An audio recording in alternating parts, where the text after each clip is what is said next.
Hello, dumplings. Welcome to Let's Get Ugly, the podcast where we dive deep into the latest beauty, wellness, and lifestyle secrets that aren't always pretty, but always real. We're your co-hosts, Trishna and Disha. The sister duo keeping it 100% authentic, really silly, and sassy all at the same time.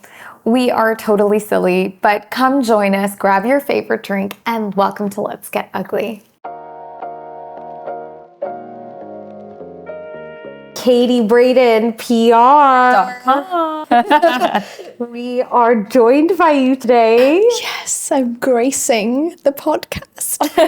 I literally am so excited because obviously you are an amazing PR professional, but also someone very close to us. Yeah. So it's an exciting moment to talk about the events we've done together, the holidays we've shared. We've done a lot. We've done it all. You've been such a key part of Let's Get Ugly, but also co-creatives. And today we get to explore even more facets of your world. Welcome, welcome. I can't wait. I mean, all I could think about today actually was the cab ride we had in Monaco where we thought we were going to get kidnapped. And you know, that it's so funny because I was just thinking of all of these times that are so like forgotten because we've had so many years and so many things. I'm like, where do I even start in terms of like picking things or moments? But yeah, the cab ride in Monaco was really quite something. Just that sequence and her like asleep and just like swaying. It was perfect. So the first question I have for you is, what inspired you to take the leap and become a freelance PR? There was really nothing inspired about it. It was very sink or swim. At the time, I was earning no money, and because of that, I had 3 jobs. So I had my office job where I was doing my PR. Then I was going to my bar job, which I would finish at like 1, 2 a.m. And then I had my weekend job where I used to work in a boutique on the weekends. And it was just a really low moment in my life where I thought, if I keep going on this trajectory, I don't know how I'm going to survive. So I was like, I have to make a change. And freelancing sort of fell into my lap. And I was like, this is it, baby, we gotta go. So yeah, it was more of like a crazy stars align moment than an inspired, well thought out decision. I needed money, basically. I was like, I gotta go. Yeah, something has to change. These super noodles, they're just not nutritious. You've been a freelance PR for how long has it been now? I've been in this game for almost a decade. That is wild. I mean, traditionally, right, when we see PR teams, they're huge and success is defined by how many people you have working with you at that moment in time in terms of employees. How have you been a pioneer in shaping this new landscape?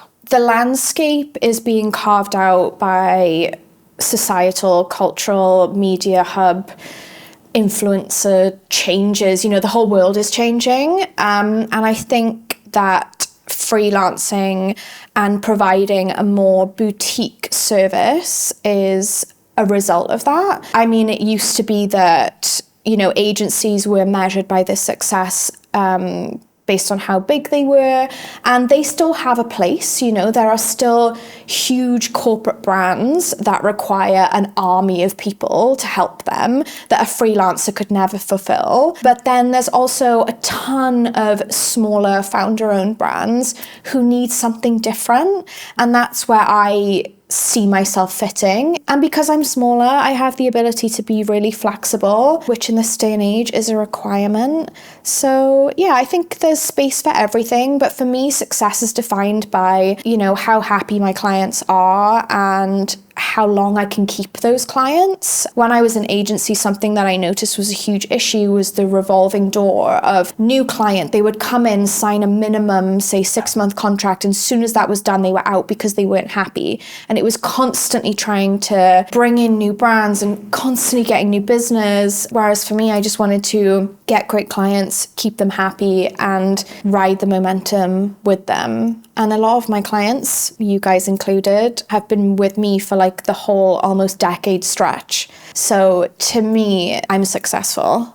Maybe not to anybody else, but shock you In are. my head, I'm living it. No, but I just think it's really interesting because obviously when you came onto the landscape and you became your own boss and you went into freelance PR, you were also one of the first freelancers to be like, hey, or PRs in general, to be like, influencers are a thing. And I wanted to ask you, because I think it's quite a good learning curve and the influencer landscape is huge now. How do you make influencers make sense with these different audiences? Can you give us an example of like how you would find an influencer that would get the right deliverables for a brand? I'm going to give the most boring answer. They have to be authentic. And I'm seeing more and more as there are more and more influencers, but also more and more talent agents, that there are more conversations happening where I'm reaching out to a talent agent to say, hey, can I gift this influencer, to kind of like start the road to a relationship? And there's no interest in that. It's like you can't gift unless there is a sponsored post or like offers of money. So then it becomes a case of we're seeing these sponsorships that are all paid for and they just feel really inauthentic, because even if the influencer does quite like that product or that brand, they haven't been using it. It's not like a staple part of what they talk about. So where possible, I try to either target people who are already talking about the brand. Like it's a match made in heaven if an influencer posts something, tags the brand being like, hey, I really love this, and the relationship goes from there and you kind of maximize. I think that's really smart in terms of influencer marketing. But then if it is the case of the brand really wants to work with somebody and maybe they haven't tried the brand before, there has to be time. You know, they have to pick out products that they love and why they love them. And I think that their followers, that really resonates. I feel like we're all in a space now where we just swipe straight past those ads. So there has to be something more.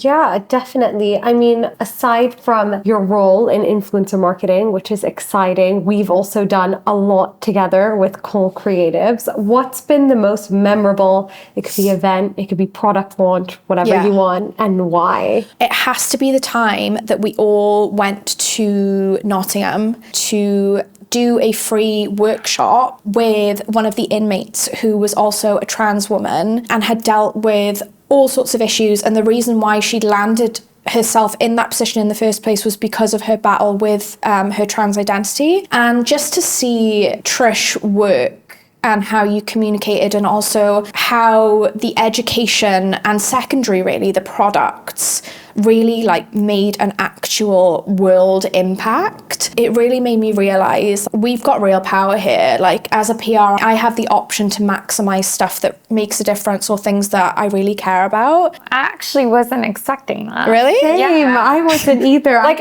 workshops are just so like second nature now, you know? For those people who don't know, obviously you do workshops every week all over the world, different circumstances, online, in person, with all different types of people. So obviously for you, it's just like whatever, bread and butter. But that is actually the only workshop I have ever been to. True.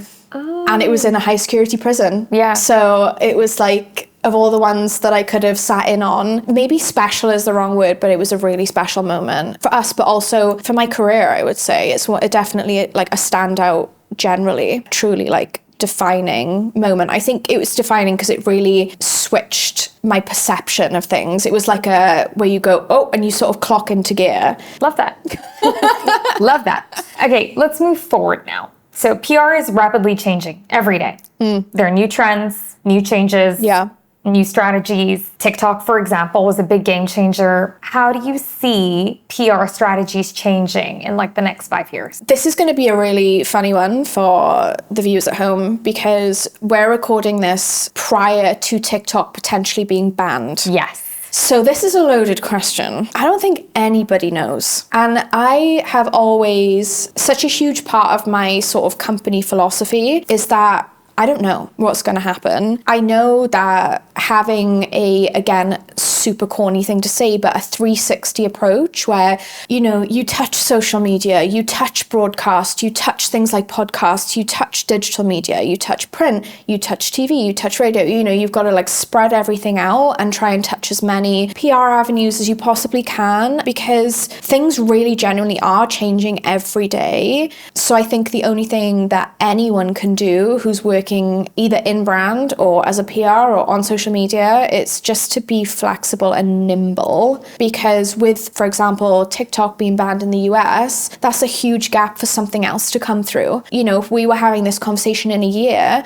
there might be a different set of social media apps entirely. We just don't know. True. For example, like there's just been a huge amount of people who have deactivated their X accounts, maybe in one of them. And now I'm trying out Blue Sky. A few weeks ago, I didn't even know what Blue Sky was. The strategy is think fast, and that's it. all we can do to That's all survive. you can do. Yeah. I love that. Every day's a school day. I mean, traditional press is something that's interesting and has changed a lot. I would even say in the last year as well. There have been so many things that have happened. But how do you think that role is going to change even further within the PR landscape? Like, are people going to place the same amount of importance on it? Is it going to be more important again if TikTok goes? Like, how do we feel about that? Again, it's such a tricky one because, I mean, at the start, very, very start of my career, I remember where I was doing my monthly reports where you collate all of the coverage and results that you've achieved to present to the client, to be like, hey, we're doing our job. Like, that's sort of the role of those reports. And I wasn't allowed to include any coverage on that report that was not print or an official online title. So for example, like Cosmopolitan magazine and then like the online version of Cosmopolitan. So even like a solely digital site maybe wouldn't have made it onto that report. Influencers, absolutely not. They weren't even counted as coverage. Wow. It was like, yeah, okay, that's just like a fun side quest. Like it didn't mean anything. But I think everyone is starting to understand in media now that brands are being given a choice as to where they can spend their money. And it's not as cut and dry as, oh, I'll just continue to place the same ad in Vogue that we've had for 25 years. Some brands can do that and not bat an eye. A lot of people are thinking, right, okay, what is the best use of this spend? If you're in competition with maybe ad spend on something like a sponsored post, as a media title, how are you also going to gain that revenue? So an example that of a media outlet who I think are doing it really well is obviously Sherlock. Yeah. They're diversifying their content. They were really quick to do broadcast. They were really fast to get on YouTube. Now they're really quick to get on TikTok. Like they're doing TikTok live shopping events, which is really innovative for a media title to be doing that. I mean, there are some media titles who still don't have Instagram, and those are the guys I worry about. But yeah, just diversifying and trying things out and being really smart. And also for journalists, I think, you know, utilizing their power as influencers. I mean, once upon a time, you couldn't even put journalists and influencers in the same event. No. You would have to run two separate events. And if they were sat next to each other, like, God help you, there was going to be problems. So now to see like the hybrid of the journalist / influencer is really interesting. And again, Sherlock's now has a talent management agency. So their journalists who are influencers, they're then managed internally. So it's keeping that revenue in-house. That's how I see it. I think it's going to be important, but everyone's going to shuffle. I think that's an important thing to do, to be honest. What can creators do to help keep their business up? What are some tactics or advice that you can give them from your perspective? How do they get noticed? The biggest piece of advice I would give for influencers who are already influencers and people who are aspiring content creators. So there's this method that hairdressers use to bleach people's hair safely. I'm going somewhere with this. And it's called low and slow. And I think that has to be the fundamental of every influencer's career, because I think at the moment, especially with TikTok, everybody is seeking that viral moment. Yes. And everyone is seeking, like, I want to be the most famous influencer there ever was, and I want millions of views. But the harder and faster you go up, the harder and faster you come back down. So a lot of the time, the people who we can quote as, wow, they had this huge moment, they were so famous, where are they now? Whereas there are so many content creators who I love to follow who have this low and slow approach where they will be influencers and they'll be relevant for the next 20 years and they'll be earning money for 20 years as opposed to earning a ton and then never being able to earn ever again. So yeah, low and slow. Really, really interesting with that. Kind of moving on to back to our relationship that we have, which is special. It is so special. Yeah. What's one thing that you think makes our dynamic work so well? Fundamentally, we're just really kind and respectful of each other, which goes without saying, but also doesn't, because that doesn't exist in a lot of relationships. Our work and friendship is very mixed, but also incredibly separate.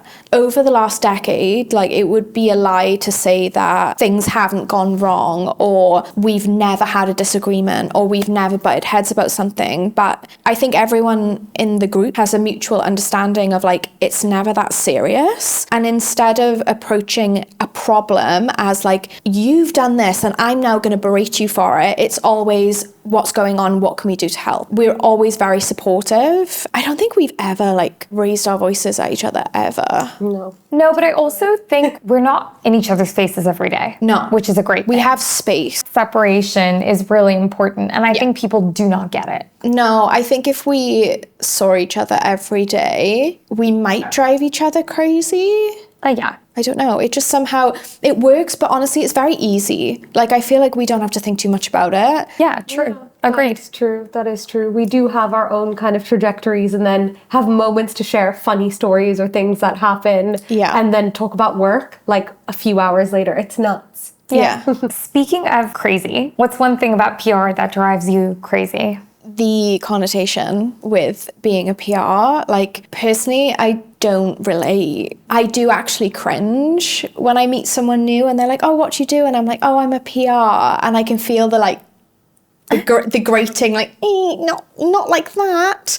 Like, the only way I can describe it is if you're listening to like your favorite creators on a podcast, there's always a story about, oh, and then there was this PR person, and they're always like the annoyance of the story, which I get. And then there's also the connotation that we only ever do things because we want something in return, which sometimes yes, but also, yeah, it's really hard to have genuine relationships with people in the industry where there's a mutual understanding and it's not like fluffy and fake. But I think PRs of winters past have maybe behaved badly and has given the whole industry kind of a bad reputation. So I try and make extra effort with new people I meet and also new clients to rewrite that connotation.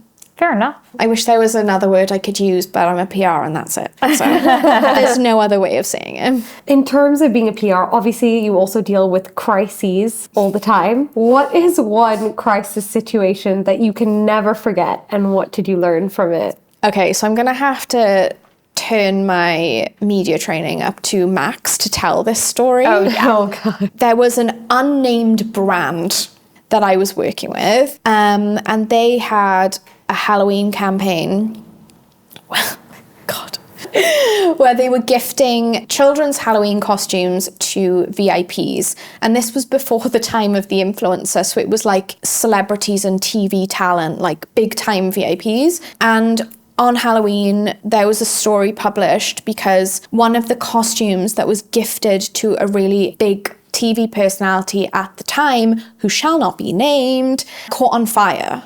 And the brand was named in every story that was going viral across national news because that was the costume that the kid was wearing when they got set alight. So the child was fine. That's really important to premise. The costume was not. But yeah, that was probably my first experience of actual like crisis management. And it was wild. Yeah, that sounds wild. I don't even think I know about that I story. do know this story. It's quite an iconic story. I know this brand as well. Yeah. I remember us talking about it. Well, let's look at the future a little bit. What's next for you? Do you have anything exciting that you're working on? There's nothing like big bang major, but I'm definitely moving more into consulting. I feel like a lot of brands need a lot of help designing strategy in this current economy and society where we are, like, everything's moving so fast. I find myself doing that job organically for brands anyway, so my career is going in more of a consulting direction. And then I've just taken the most like ridiculously long hiatus from my own podcast, where I just got this like irrational fear of being perceived, and I was just like, nope, we're not going to do that for a minute. So yeah, just getting that back on track. Can't wait to hear more eps of yours. I know, she's just chilling. She's chilling, but there's lots of back episodes for you to listen to, girl. True. That's true. I love it. A fun one. What is a holiday destination that we need to visit together and why? While we're looking to the future, because next year's a big year for some people. Yes. Some people who shall not be named. Any country that would like to sell Call Creatives is the best holiday destination. That is always true.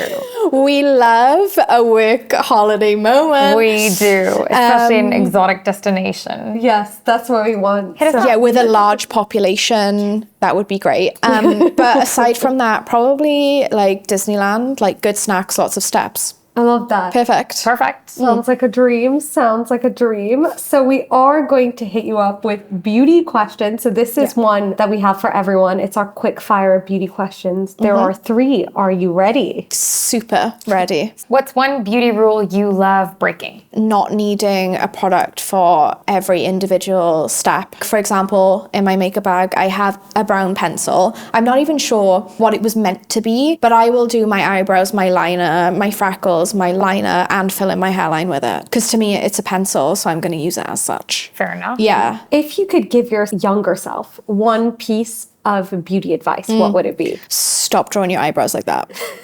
Stop. It's horrific. No one needs to see it. What's a beauty moment, good or bad, that you'll never forget? On yourself, though. There was a beauty launch that I was working the event of for a color cosmetics brand. And we decided as a team that it would be smart of us to wear a product from the brand so that if someone asks like, oh, your eyeshadow's so stunning, where is it from? Oh, it's from the brand. You're in the launch. Stunning. PR.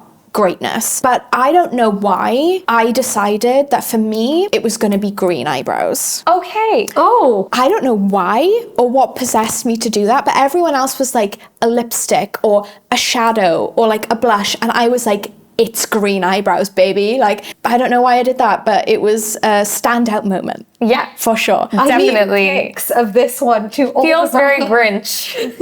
Feels Oh, very very Grinch. wicked. Or very wicked. Yeah, I mean, this was like 10 years ago, but maybe my manifestation skills are strong. Yeah, maybe. Manifested too hard to the sun, literally. Like green eyebrows. Love that. So before you officially head off, we are going to do an oracle card reading. This is why I came. Ask what is in store for you for 2025? I'm feeling this one. Chosen family. How funny. And look who's on the card. I know, I was going to say that's really funny. Oh, it's that one. I told you I was one. channeling a lot of energy into it. I love it. I love it. So this one is about reconnecting with those who love, aka spend more time with us. That's a reading. We just need more holidays next year. We Hope do. for that. That's always the vibe I feel for every year, more holidays. But Katie, thank you for sharing your journey with us You're so and welcome. breaking down all those helpful PR tips. Yeah. Your story is such a powerful reminder of how creativity and determination can redefine industries. At the end of the day, we are creating so many unforgettable memories along the way too. So thank you. Thank you.